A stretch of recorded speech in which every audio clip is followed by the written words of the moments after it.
beautiful and lovely Saturday it is, and we're here to give you nothing but the best in terms of sports. And it's been an awesome week for me, I would say, because Zambia managed to scoop all the 3 points against Comoros, a game that saw us score in the dying minutes. But we'll talk about that a bit late. I'm your host, Amos, aka Amore, and welcome to Off the Pitch.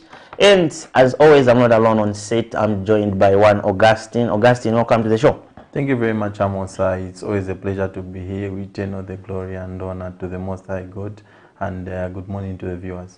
And not forgetting our special guest that we have today. For me, I would call him Coach Franklin. Hope I've pronounced it correctly. Sure. it's good to have you here on set with us. Fantastic. I'm glad to be here. I watched this show, and finally I'm able to make an appearance here.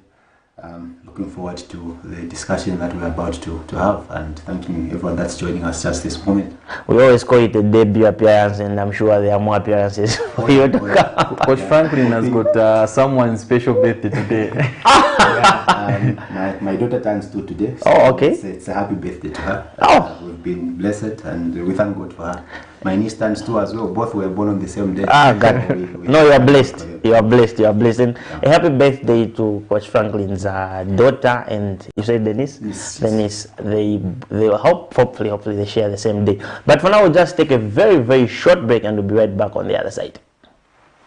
On Monday, 13th June 2022, on National Matters, join Pastor Moses Chiluba as he hosts Economic Front President, Mr. Winter Kabimba. You know, power is only sour when it is in the hands of somebody else. When it is transferred into your hands, it becomes sweet, and all the wrongs that you saw with other people become right because now you're in power. So to attribute the increase, you know, the rapid increase now, or the continued increase in commodity prices to the war in Ukraine is really not being truthful. Again, that is one thing that the UPND government has failed to own up. Topic of discussion: where has Zambia gone wrong? Invite others to participate through phoning on Skype, Zoom, WhatsApp and text messages. On DSTV channel 274, GoTV channel 98 and Topstar channel 106. Make a date with us. Camlet TV, not just another channel.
A beautiful good morning for those who are just joining us, and this is Off the Pitch. We come your way every Saturday at 9:30 hours to give you nothing but the best in terms of sports. And as about now, we saw the 2021-2022 season, Zambian season, coming to an end, and we just thought of maybe doing a breakdown or a breakthrough in terms of how the league was or how the season was. I'll start with you, Augustine. How was the feeling knowing that Arrows scooped the league?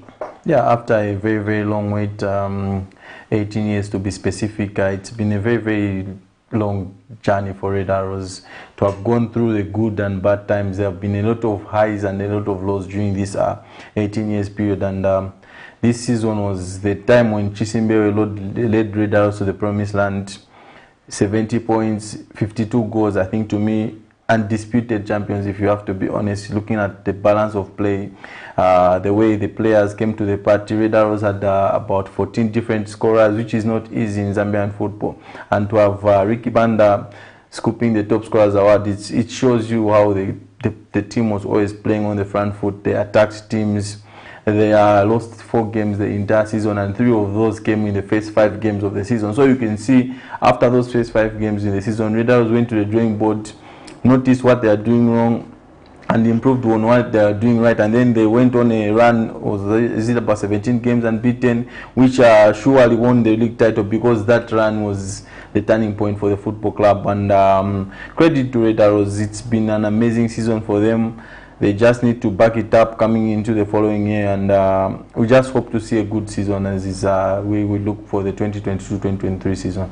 Because Franklin, was it a season that you saw Red Arrows scooping the league title, looking at they started on a bit low, and we saw how Green Buffalo started the season? It was more on fire, and we saw, like Augustina said, we saw Ricky Banda scooping the top scorer award, but by then we saw how Friday Sam was scoring the goals, and we thought that, oh, maybe Green Buffalo was running away with the league title. But did you expect Red Arrows to carry the day?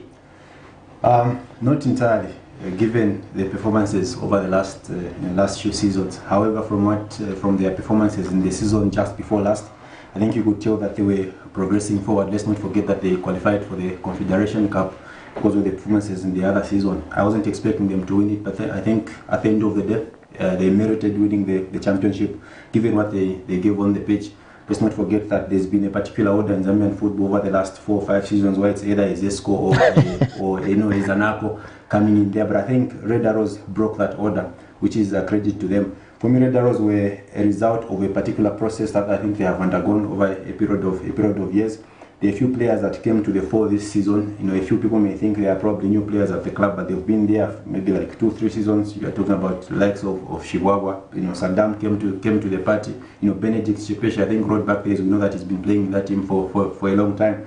And so, given how they played, and I think they were a dominant force, they played a possession kind of football, which was, I think, strange to most of the Zambian clubs who are accustomed to long road football. And I think a lot of clubs could not deal with that. They couldn't find the balance between dealing with what Arrows were offering, as well as exerting themselves on matches. And given the balance of how they came to the party, I think they merited winning the championship. Any disappointing team for you? Disappointing team. I think I was disappointed with Green Buffaloes, if I could be honest with you. As at week 14, I think they were leading the table quite comfortably. And then when we went into that break, they came back a very different team. For me, I didn't understand why they had to go to work in the sand again in the middle of the season. I think they got to a point where they were fatigued. Their resistance to fatigue, I think, was not really at its best, and then they fell off basically. And they finished closer to the bottom than the top where we were expecting them. I was quite disappointed by Konkola Blades. I think they fought quite hard to get back into the Super League, but then to lose their Super League status just after one season was a bit disappointing. Especially that they started their preparations well enough. Their coaches were in place, they brought in players. But at the end of the day, I think you can only get results from what you put in. Augustine? Yeah, I think to me, I'll pick 2 teams which have been very, very disappointing the past season. I think firstly is Lusaka Dynamos. After winning the AFCON Cup, you would have thought it was the cup that would catapult Lusaka Dynamos to the next level, because at that point the momentum was with them in terms of winning silverware. Players at the field of winning silverware, I felt they would back it up the following season to try and maybe qualify for continental football, or maybe get close to winning the league title. But that happened the opposite. They were on the wrong side of the table, fighting relegation. There were a lot of issues at Lusaka Dynamos, which led to a lot of players leaving. Then they started giving chance to young players. At that point, when the young players came through, we started seeing a better Lusaka Dynamos, a much more organized Lusaka Dynamos. They were playing for each other. They worked hard for each other. We saw the likes of Fano Maplanga come through, score a couple of vital goals. And at some point, you would have thought Lusaka Dynamos were going to be safe. The way they started beating the teams like Forest Rangers, those were very, very big results. A draw against Zanako, but it wasn't to be, because their start was very, very poor, and it led to Lusaka Dynamos being relegated. And another team which I felt could have done better this season was Forest Rangers. Forest Rangers, what has gone wrong at Forest Rangers? I think a couple of seasons ago they were playing continental football, eliminated by a team from Gabon. This time around, they went and bought a lot of players. You remember we had the problem with Angorapson with the way they did the transfer market. I think you cannot bring in, is it 11, close to 11 players in one particular window. It doesn't work like that. If you are solving areas, you need to go window by window. Most of the coaches in Europe, across Africa, you can fix your team in 3 windows, not just one window. You want to solve everything and go for the season. I think to me that was one of their undoing. They went and got Bono Mape, who had previously relegated Napsa Stars. He helped Napsa Stars being relegated, and then they went for his services, and he only managed 2 goals the entire season. You cannot have a Clifford Mulenga who is scoring 11 goals coming from the flanks, and you have got someone like Bono as a target man. They need to do better for Forest Rangers. One of their players who we would see was very, very impressive this season, Clifford Mulenga, as one of them, and Chitoshi Chinga. I've been very, very impressed with Chitoshi Chinga with his performances. Looking at his first season at Forest Rangers, it wasn't very, very good, but this season you saw he was very, very good in midfield. Forest Rangers undoing this season was conceding goals. Scoring wasn't the biggest problem. They are scoring goals, but they are conceding a lot of goals. They are one of the 5 teams that are the worst defenses in the league. If they can improve on that and go next season, maybe we may see a different Forest Rangers. But let's look at the Ngwazi team, Augustine. Earlier, I remember one of the shows you guys and with Angorapson, you said they were one of the teams with I think the most defensing. They had the defensing where scoring against them was. But was it? Did you expect them to end the season at such a number? If you look at what Makinga has done with us, Nkwazi's side, with less investment, that we have to note, because Nkwazi do not spend much in the transfer market. They rely on trials. They go and pick young players and give them a chance. A good example is Juan Lamek Banda, who is now donning the Chipolopolo jersey. They went and scouted him in a lower league and gave him a chance at Nkwazi. And at the start of the season, Nkwazi looked very solid defensively, because Makinga, one thing that he does, he always organizes his team very, very well. They are very, very hard to beat, which was there for everyone to see in the first round, because Nkwazi had gone, is it nine games without conceding a goal, up to a point where they went to Nkoloma Stadium and lost 1-0 to Red Arrows. So the problem started when Nkwazi couldn't keep all their players fit. I think that was the biggest problem. And suspensions. Mpande, the young Mpande, Andrew Mpande, who was in holding midfield, he got a lot of suspension. I think he saw a lot of red cards, which was very, very bad for Nkwazi, because he was always that guy who would protect that back four. And they started having those flair players going forward, like Bernard Komwenda, Kazangarara. They started picking up injuries, and then goals dried out. Christopher Cardozo Zulu was their highest goal scorer with about 9 goals. The next one was maybe 3 goals. So that was the problem. They couldn't score goals, and they couldn't keep goals going in their net. So Nkwazi started going down. It's because they didn't have a lot of strength and depth. When they had injuries and suspension, they couldn't cope, which became a big problem. I think going into next season, they have to rectify that in Nkwazi. They have to have a big pool of players that will see them through the entire season, and maybe challenge for top 4 positions. And we saw teams like Red Arrows who confirmed their league title with 70 points, Augustine, but we've got other teams that are representing us in terms of Confederation football. We've got Zesco United, Green Eagles, and the mighty Ghana, who fought their way up till they ended the season on number 4. But the teams that were relegated, Augustine, you specified to say Kafue Celtic was one of them, but Lusaka Dynamos was not an option. Coach Franklin, did you expect Lusaka Dynamos to end the season like this? Quite frankly, no. Given how they performed in the season that was before. However, there were a lot of troubles at Lusaka Dynamos. We know that whenever players are dissatisfied about payments or dissatisfied with a few other things behind the scenes, then the performances begin to suffer. And I think the performances really suffered to a point where even before the season ended, a lot of players were leaving. There was a mass exodus. Some even left, not even in a window, in between windows, some players left. And so when that happens at a particular club, really survival would have been a miracle. On the other hand, I was really disappointed, not with but for Kafue Celtic. I think given the kind of football that they played, they should have stayed in the league. But then at the end of the day, maybe a few results did not go their way, and it cost them their position. However, for the brand of football that they represent and the efforts that they embrace as a club, I think they should have stayed. They should have stayed in the league, really. Augustine, a quick one. Your best 11. Yeah, looking at the just gone season, I think in goal I'll go with the Green Eagles goalkeeper, is Kenneth Mwange. I think he's been brilliant for Green Eagles. He's kept them in games like beating Green Buffaloes, ending their unbeaten run, beating Red Arrows, ending their unbeaten run. He got points off Zesco United. I think to me has had a very, very good season. He's not the fancy goalkeepers that you associate with in the league, but he's one who is efficient. He gets the job done. He commands his box very, very well. Right back, I will go with Benedict Chepeshi, leading Red Arrows to a league title. It's not easy for a young man like Benedict Chepeshi to have filled the big shoes which were left behind by the likes of Jimmy Tsenga, who had left earlier, Joseph Zimba, and he took up the mantle and became the leader of Red Arrows. 18 years wait, he led them to the title. Left back, because I've gone with Chepeshi on the right, on the left back, I'll go with Giro Echimwemwe left back, because he's one of the few Zambian players that appeared at the Africa Cup of Nations. We cannot take that away from him. He's been very, very consistent for Nkana.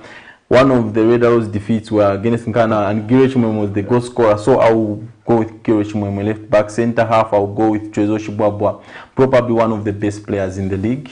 Without a doubt, he's been outstanding for Red Arrows. He's been dominant in both boxes, which has seen Red Arrows get to this level and win the league. And I'll pair him with Dominic Chanda, one of the best local defenders we have in the league. Yes, he may have a little bit of errors in him, but he will only learn and get better because he's still young. Dominic Chanda, very, very important for both club and country. He's the future of Zambian football. Holding midfield, I'll go for someone who is, I can say, is one of the most unsung heroes in the Zambian Super League, Osia Sirimba. Very, very key player for Green Eagles. He's the guy who is there to recycle the ball for Green Eagles. He dominates oppositions. He always closes spaces. He works very hard for the team. He scores goals when he's scored upon. He has had a very, very good season. I would have loved to have seen him close to the Chipolopolo setup. Ahead of him, I'll go with two midfielders. I'll go with two Red Arrows midfielders in Alassane Diarra and Yusuf Saddam. Yusuf Saddam is one who, if you do not follow the game very well, you do not know how important he is to the side. But he's the box-to-box kind of midfielder. He dominates the play. He gets on the ball. He passes it. He moves it very, very well. Alassane Diarra is the kind of player who gets in those little pockets of spaces. Even in tight games, he makes things happen for Red Arrows. A good example was when Pei Mutapa closed him in the final. You could see Red Arrows struggled. He's been one of the key players. Up front, I'll go with Ricky Banda, the top scorer. He had, after a bad outing at Indeni, scoring only one goal. Jumulo withdrew him from Indeni, then Red Arrows went calling. And the funny part is that Red Arrows, he wasn't their first choice target. After their target failed, that's when they went for Ricky Banda. And look at what Ricky Banda has done for the football club. Albert Kangwanda, I'll put him on the other side because he had a very, very bad season at Zanaco, and he needed to discover himself and prove himself to the nation how good he is, and he did just that, carrying the hopes of Kafue Celtic on his shoulders, literally carrying Kafue Celtic, because he was that guy who got all the goals. He was involved in more goals than probably most of the players in the league. Albert Kangwanda, his assist and goals probably helped Kafue Celtic, could have helped Kafue Celtic achieve safety. And on the other side of attack, I'll go with Moses Piri. For him to have had won the Golden Boot last season and to come back again and just missing with is it one goal from Ricky Band? I think to me that's not easy, because we've seen players who are just one season wonder in the Super League, but this guy is not. He's consistent. His effort, I think, are unbelievable. In a very, very poor Zanaco side, you must mention Zanaco were very poor. He was always that guy, the talisman who got them over the line in most games. I think to me that's my best 11. Coach Franklin, a quick one. would you go with the same 11 that Augustine has mentioned? A few players I think in common. I would still go for Kenneth Mwangaingo. He was part of a defense that only conceded 2 goals. That was the lowest goals conceded in the league. Not fancy like Augustine said. He's a good organizer and I think gets most of his basics right. I would go with a bit of an orthodox back line. I would go with 3 at the back. There's Shapich Kondi at Green Eagles, a very solid defender. I think can play pretty much all the positions at the back. I would put him together with Trezor Shibwabwa, a ball-playing centre-back, very rare, especially in the Zambian setup, but those are the modern defenders that you are looking for. Also very good in the tackle as well. I'd also put Dominic Chanda in there. Yes, Kawaras might have finished 7th or 8th. They conceded about 32 goals. But then for the individual qualities that he brings to the party, surely I'll put him in the back 3. In the midfield, for the hybrid performances and hybrid capacity that Benedict Chepeshi has, I would put him on the right. In the center of midfield, I would go with Osia Siwimba, a midfielder that gets in with a lot of goals. Pairing him with an Alessandro Diarra, who's a ball carrier, a very intelligent player, I must mention, one that chips in with a lot of goals and a good reader of the game. And then on the left side, I would put a Clifford Mlenga for the fact that he scored 11 goals. This is a guy that 2 seasons ago was written off. Yeah, very true. He was considered done. Done. He was considered a retired player, but to come back and carry Forest Rangers in the way that he did, fantastic season for him.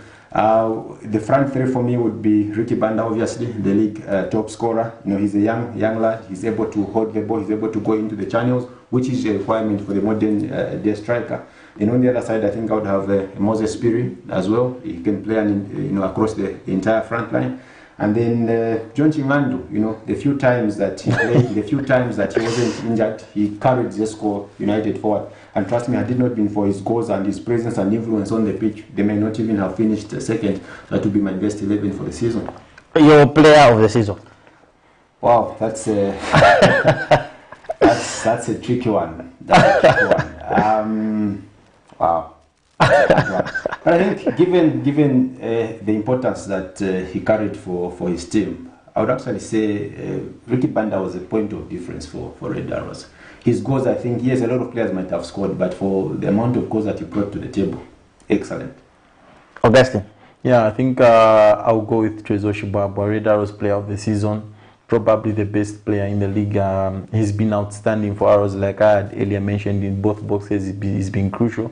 He only missed 1 game throughout the 34 games due to suspension because he missed the Konkola Blades game, which eventually ended 2-2 at Ngoloma Stadium. He was a very, very important player in Red Arrows planning, and he's one who, like coach has earlier mentioned, Red Arrows were a ball-playing team, so they needed someone to build from the back who's very, very confident on the ball, who will try and distribute the ball even from the deep, and Trezor was one of those guys. Maybe just a quick one. I know this is something that you were not expecting. Augustine, a quick one. Going forward, which teams need improvement going to the 2022-2023 season? I think household names like Zanaco, they really, really need to improve.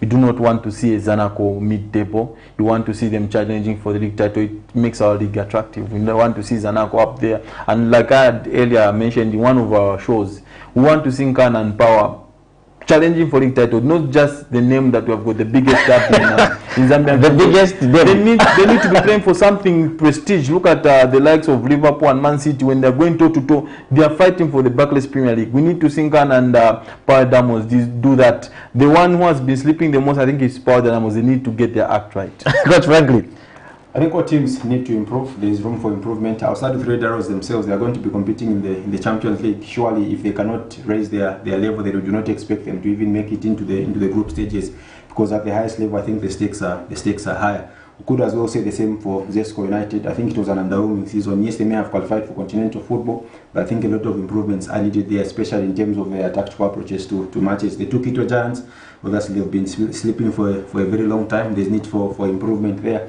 And generally in the league, I think we could improve in the way that matches are approached, the way games are managed, the way signings are made, and generally the output on the football pitch. I think there's a lot of improvement that is needed in the Zambian game. Yes, we are not where we want to be, but we are doing better than we were doing before, and surely we should be able to get even better than we are doing now.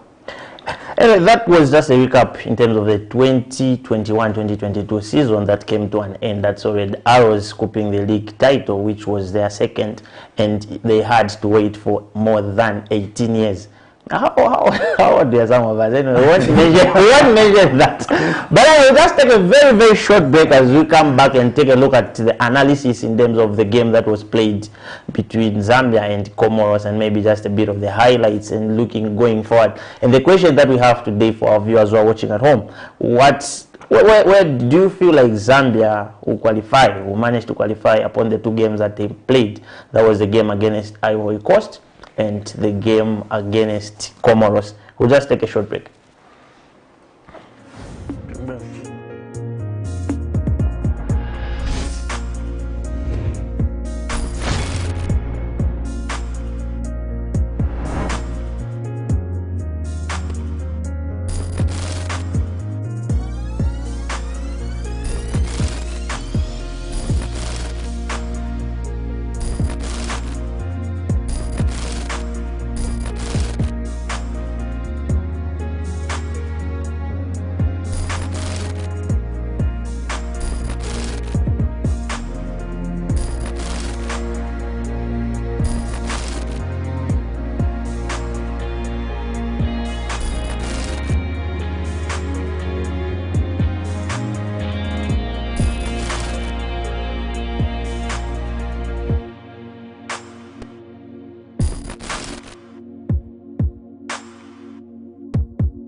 Welcome back. You're still watching Off the Pitch here on Camnet TV, not just another channel. We've been joined by Andrew Malambo on set to discuss Chipolopolo Boys. Mr. Andrew, welcome to the show. Thank you very much, Augustine. Very happy, and good morning, viewers. Yeah, so we'll get now deep into discussing Chipolopolo Boys.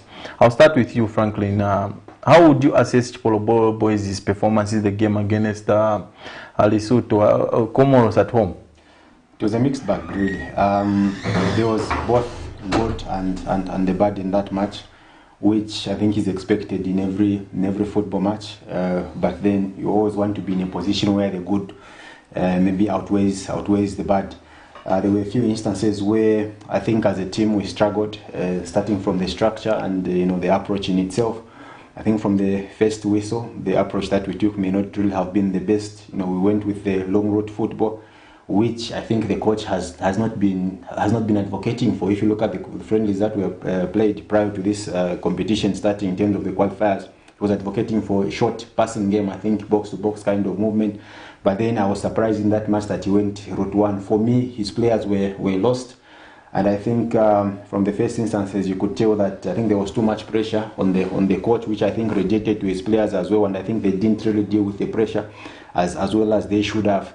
I think there was need to change the approach from the early stages, because the route one clearly was not working. The strikers that we had up top, both Patson Daka and Fashion Sakala, were not able to hold the ball, and that's not really their strength. I think their strength is putting the ball behind the defense splitting passes, or putting the ball in the channel for them to get into and bring others into play.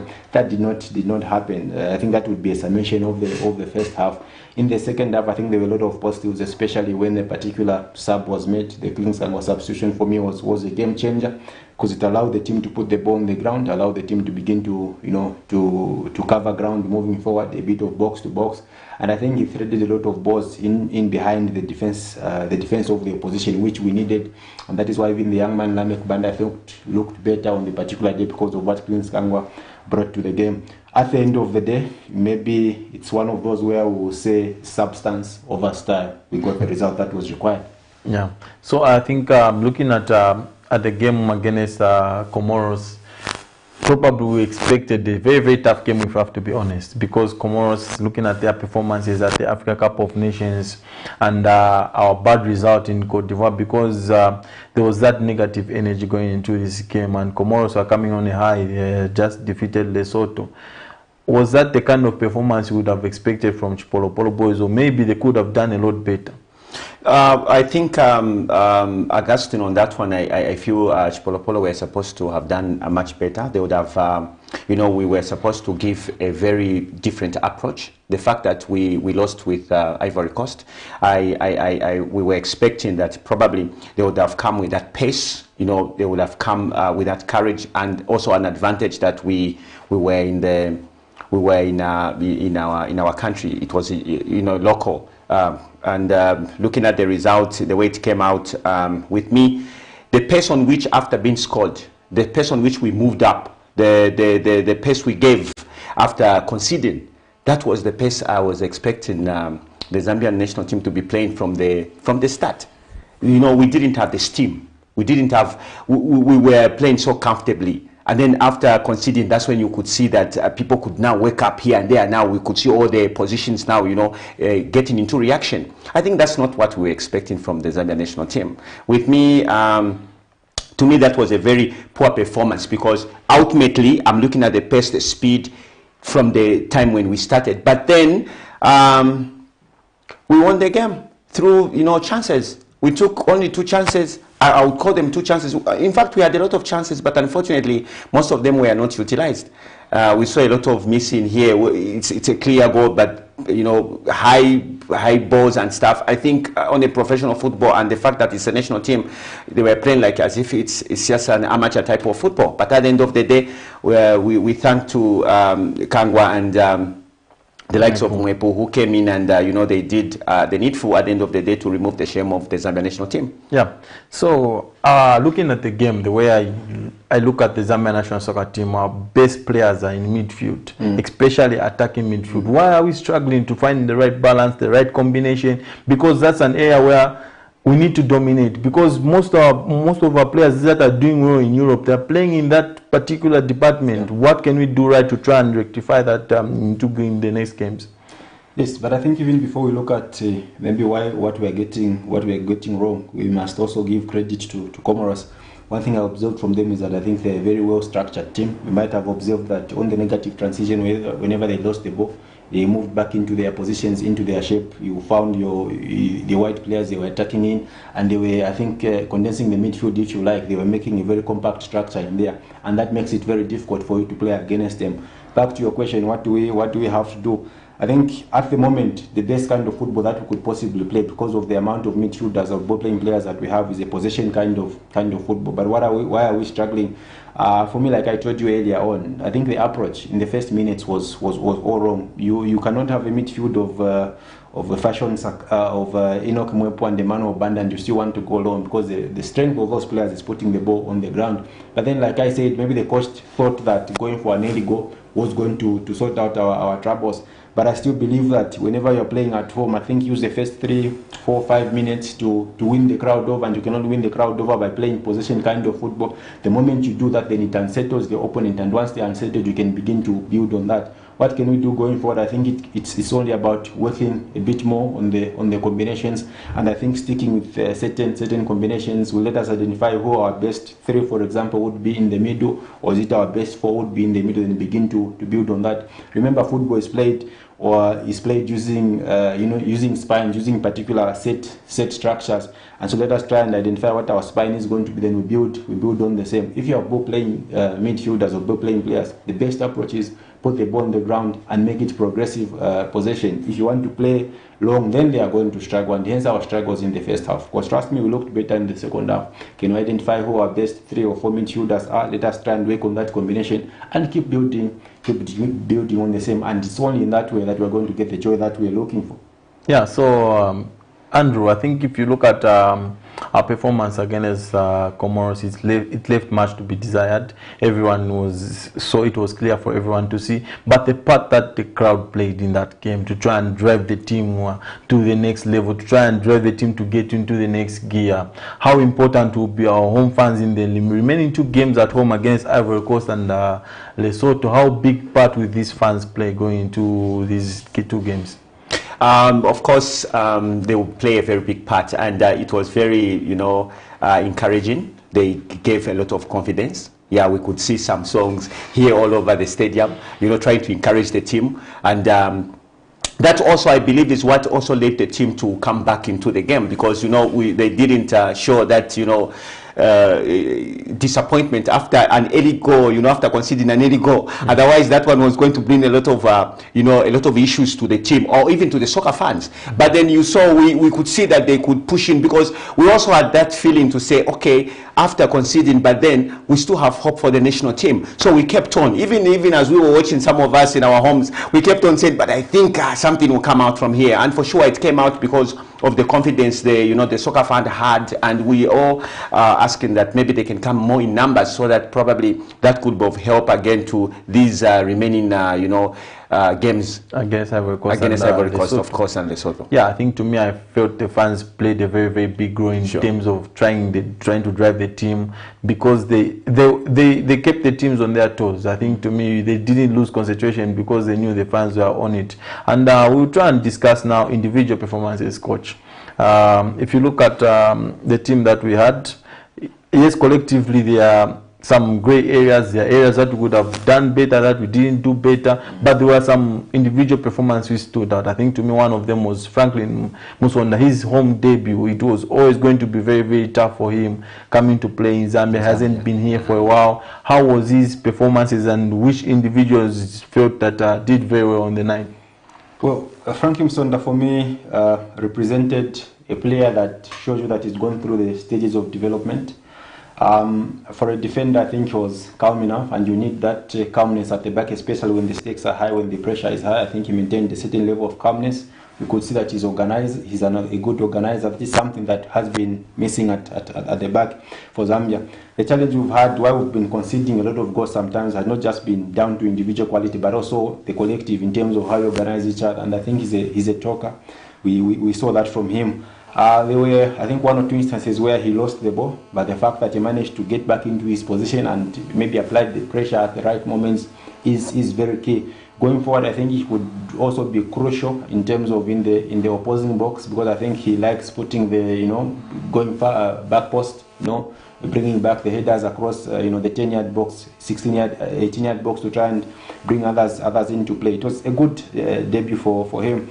The thing about pressure is that it can either be taken both on the positive and on the negative side. On the negative side, if it gets to you, then you freeze, you fail to perform as a player. But he's one of those that I think embraced the pressure and rode on the same pressure to put in an excellent performance. Klingsangwa for me was a game changer on that particular day. He brought others into play, and I think lifted the spirits in the stadium. For the impact that we were looking for when young Lamek Banda came on, I think he did very well because he kept his fullback occupied, and what that meant was that it paralyzed their left side. They couldn't apply a lot of pressure on the other side, and what that meant also is that Shemi Mayembe, I think, got a low-key second half in terms of pressure, chiefly because of what Lamek Banda was doing on the other side. It meant that they needed two players on him. On the other side, Lubambo Msonda, I think, played well for me, in that he came as a makeshift left back, especially in the second half. But I think, given the maturity that he has, given the experience that he has, accounted for himself very well in that role. I think a few underwhelming performances as well, I must say. But now that you asked me just for the top performance, I think I'll yeah, you even had the underwhelming, because I think, to me, there are performances that do not look like they are at international level. Some performances are not acceptable. We see the application of certain players, they do not apply themselves in a way where we felt like, especially parts on Dak. I think a lot was expected. So we've got a call on the line. You are through to Off the Pitch. Who's on the line? Good morning. You are through to Off the Pitch. So we've lost the caller. You can call back. The lines are rolling on your screen so that you can add your voice to this show. So like I was saying, I think the performances like Fashion Sakala, there's been heavy criticism on Fashion Sakala, but I personally feel the big difference between Fashion Sakala and Patson is that Fashion Sakala is working hard to get into those positions. Yes, he's making a mess of everything, but he's working hard. The difference is that Patson Daka is not doing that. If Patson Daka can do the same, work hard, get into good positions, he's a good finisher than Fashion Sakala. We all know that. So I think, to me, he needs to find the right balance between the two. Talk to the players, try and get them on the same page. And looking at the remaining 4 games, we've got 2 games away from home and 2 games at home. Where do you feel we win it? Should we start hoping that we are qualifying for the Africa Cup? Yes, we still have hope. We still have hope that we are going to qualify. Of course, as you have mentioned. Sorry to cut you short. There's a call on the line. Good morning, through to Off the Pitch on Camnet TV. Good morning to you, sir. Yes, your name and where you are calling us from? I'm Tembo Jumena, calling from the Eastern Province. Okay, you can go ahead with your contribution. Yeah, my concern is the bringing 1 or 2 of the 24 AFCON winners. We know that our colleagues, for example, Ghana, about 6 players are still playing. Why are we not introducing them? For example, from what happened, Kenneth Mwene is still in football, and we have returned just the class for the national team. So my concern is, why are we not bringing in the experience? We cannot go with the new players always. That's why maybe we are finding a challenge. You look at the game against Ivory Coast, the key person was also an experienced player. I think that was 17. So that is my concern. Thank you. Thank you very much for coming through. You can as well call in and add your voice like the previous caller has just done. You are on the floor, Mr. Andrew. Yes, I meant that we have chances of us qualifying. Yeah, of course, as you said, we are lacking in some areas, especially, we have top players. We depend on Fashion Sakala and Daka. But of course, maybe we need to give them time. And the fact that probably the players have not had more time together, to me, it's more or less like they're trying to work on the team for so long, and then we are not getting there. I still have chance. I still give them an opportunity. I give the opportunity to the national team as to my part that they're going to manage to qualify. And also, I want to take this opportunity to make mention that the problem I'm also facing is most of the players, they're a little bit rigid. They don't really apply their skill. You can have a coach and then when you go on the pitch, you really have to showcase your skill. I think that's what I'm not seeing that in Sakala. You know, he really needs to fashion. He really needs to put in more skill, and defensive also was quite a mess to me. Yeah, they need to improve. Yeah, they really need to improve. Musonda here and there, I could see, as you mentioned earlier, there were some lapses here and there where he could leave, you know, a lot of space, and then those guys had a little bit of some chances to push in and try to, you know, get on us. Otherwise, we are very lucky also on Comoros. I can assure you, we were quite lucky. But then we thank God that it went the other way around. Yeah, I think just to add to what you have said, there are certain times where individual brilliance needs to come in. The coach can do as much, but as footballers, you need to be creative. Yeah, you are.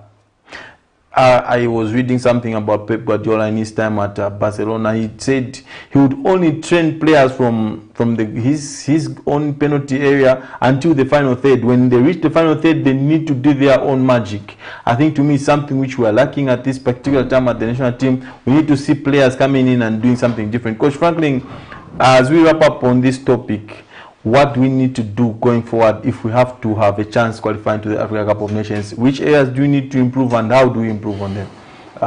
Let's get the basics right first. I think among the top basics is that we must win our home matches. You know, we've played one home match, we've won it. Can we follow that up with the match against Lesotho? Sorry to cut you short. There is a caller on the line. Good morning. You are through to Off the Pitch on Camnet TV. Who's on the line? Hello. Good morning. You are through. Hello? Hello? Yes. Morning. Good morning. How are you, sir? My name is Rukai, calling from Mukushi. Yeah, how is Mukushi this morning? Mukushi is quite okay, but coach. My contribution about Sonda, Francis Sonda. That one is a good defender. Look, the other position was covering Rodrigo Kawe.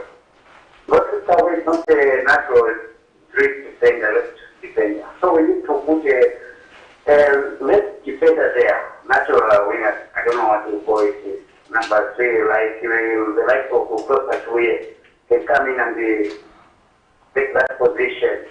So Francis was covering both positions. He was like playing 3 positions. What you midfielder is the last natural midfielder there.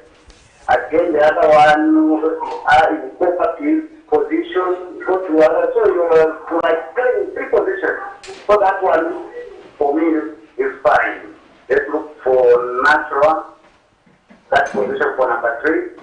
And number 6 there. They are lacking. You can't use the as the number 6 or Sami Freeman. Okay. Emmanuel Banda. Thank you very much, sir, for coming through. Thank you very much. Thank you. So, as you are talking about, you can react to what he has just said. Yes. Look, getting top performances from players, or getting players into a team, I think you look at a lot of dynamics. Yes, you may want to go with a recognized left back, but then the question becomes, how good is he in the 1v1 situation, for example? What is he going to offer you apart from the defensive ability that he's going to bring? Because you have players that are considered natural left backs, for example, but then they are not even good defensively. Maybe they're only good when they have the ball at their pitch, and then that becomes a problem. But I think the question of selection, who's selected and who's not, I think pretty much still rests in the hand of the coach. Obviously, you want to have players that are comfortable in those positions to play, but then you have to work with what you have and ensure that you progress, which again then leads me to the point that I was getting into earlier on. How do we manage to qualify for this tournament? We must win our home games. How do we win our home games? It's about putting players that are able to get the job done on the particular day that you'll be looking for. Also, we have to manage, I think, our performances when we go away. We have to manage our performances when we go away to Lesotho as well, because the key fixtures for me are the back-to-back fixtures, the home fixture against Lesotho and the fixture away in Lesotho. And then we'll be hoping that we put our house in order for the match that to be played away in Comoros. But overall, our chances are still very high. But it will be crucial to play players that are going to give us the results that we're looking for on any particular day. And like I keep advocating, play your best players in their best positions, and then results are going to come. Yeah, I think that's a very, very valid point. Looking at the last 4 games that we are going in against, 2 against Lesotho and 1 against Comoros, who are our direct rivals, I must say, for that slot at the Africa Cup of Nations, and against the Ivory Coast side. I think to me, we really need to go back to the basics.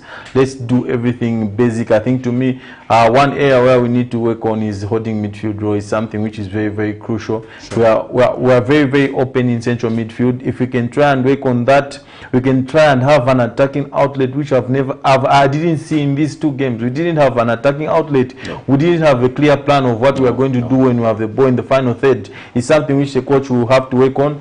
We have got individual players, but we do not have a team. We have to play as a collective. We have to go forward and qualify. After the 90 minutes at National Hero Stadium, there were some ugly scenes, we must say. There was a pitch invasion by some soccer fans, which will have a very, very big penalty for Chipolopolo boys. And Pastor Peter Makembo has something to say about that. If you can just have the clip, my director.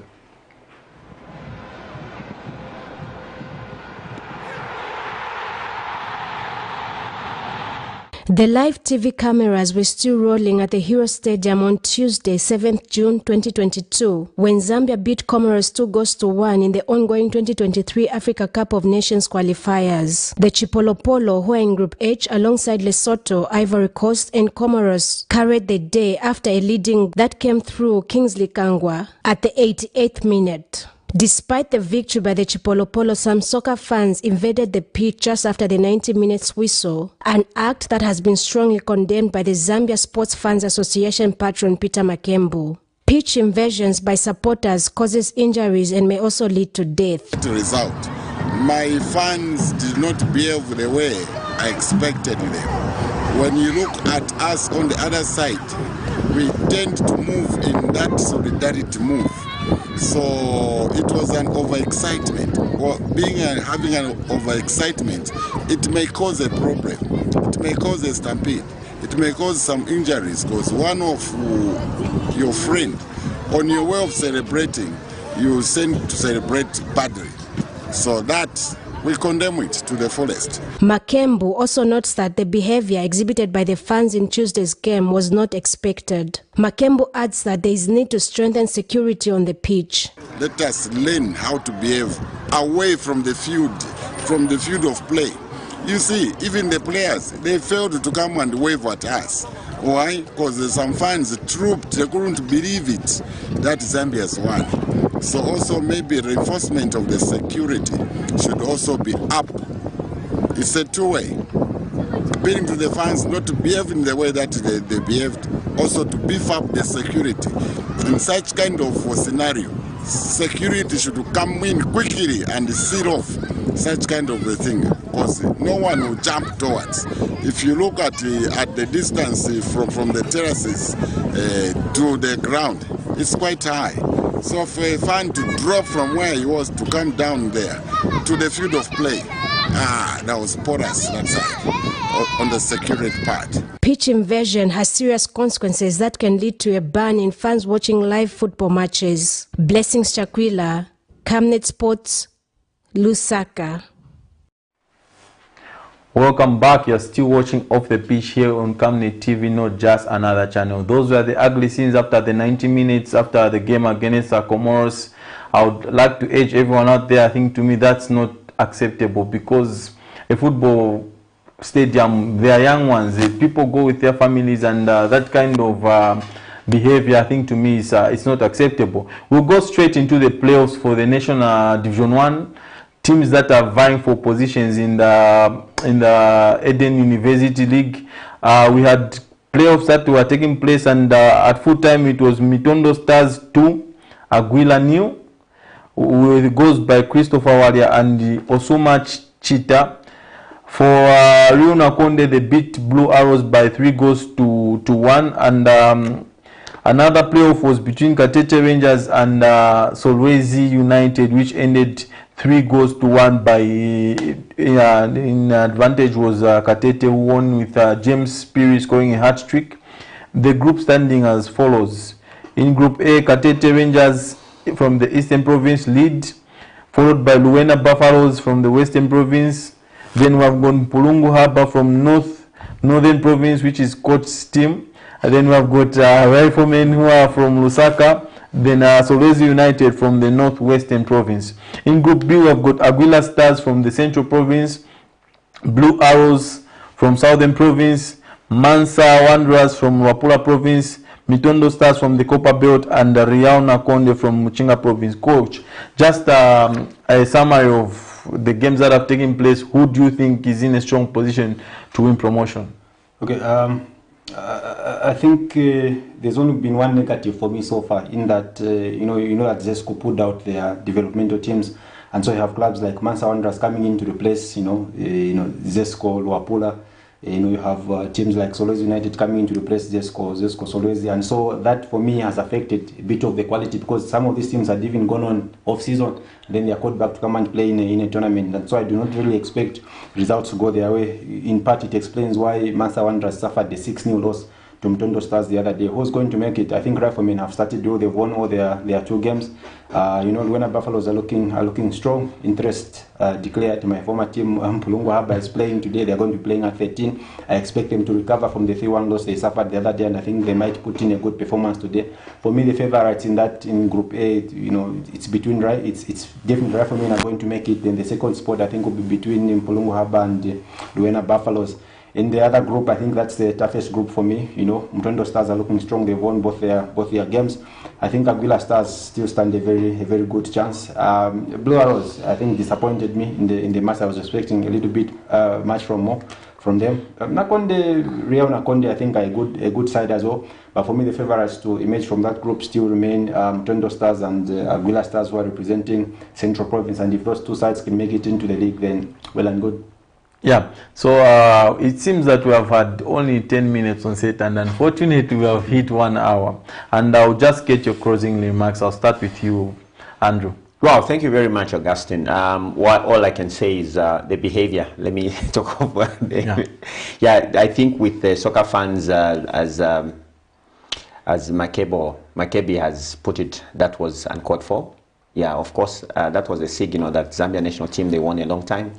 So you could see people, they could not hold their breath, they could just get right on the pitch there. But unfortunately, I guess that will come with a disciplinary action. That was really bad. Then I wish also the Zambia national team in their endeavors, they're going to face Lesotho and Ivory Coast in their game. Sure.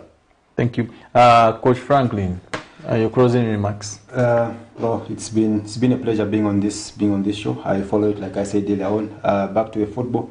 We hope that our Zambia national team can keep getting better. We hope that come the next qualifiers in September, the team will be in a better shape and be able to win. I'm also looking forward to seeing how these playoffs will pan out, to see what teams are going to make it into the Eden University. And also finally, I think I'm interested to see the kind of transfers that teams that are playing in the Super League are going to make, especially those that qualified for continental football, to see where they think they want to strengthen and be able to put themselves in a position when they can challenge for honours at the top level on the African continent. It's been a pleasure hosting you both. Hope to see you anytime soon, back appearing on this set. Unfortunately, we've come to the end of the show. I've been your host, Augustine Mwanza, with Franklin Malambo and Andrew Malambo, not forgetting Amos, aka Amore. For now, it's goodbye. Stay tuned to Amazing Katamanda, who's coming in with weekly gospel. Bye for now.